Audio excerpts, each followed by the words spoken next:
আমি প্রথমে কড়াইয়ে সাদা তেল দিয়ে দিয়েছি। প্রথমে দিয়ে দিয়েছি বিনস এসব।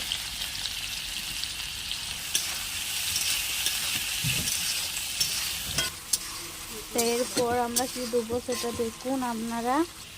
তা এবার ফ্রাইড রাইসের চালটা দিয়ে দেওয়া হচ্ছে। তোমরা দেখো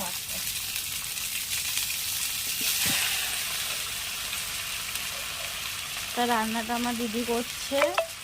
তোমরা দেখো কেমন করছে দিদি রান্নাটা। তা খুব সুন্দর সেন্ট উঠে গেছে, আমার খুব ভালো লাগছে দেখে। তো তোমরা দেখো এখানে চিনি গুঁড়োটা এবার দিয়ে দিচ্ছে দিদি। চিনিটাকে গুঁড়ো করে রেখেছিল। তা এখন দিদি একটু ঘি দিবে, তখন দিয়েছিল অনেকটা পরিমাণে ঘি, কিন্তু এখন দিদি বলছে আর একটু দিই তাহলে ভালো লাগবে বেশি। তা দিদি এটা এতটা জমে গেছে পড়ছে না চামচ থেকে, তা একটু দিচ্ছে দিদি অনেকটাই, আবারও দিয়ে দিল।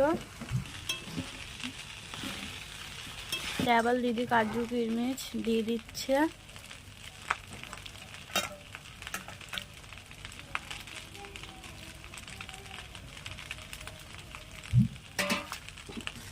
তা ফ্রাইড রাইসটা হয়ে গেছে আমাদের। তা চলো এর পরে ভিডিও একবারে খাবার টেবিলে তোমাদের সাথে দেখা করছি।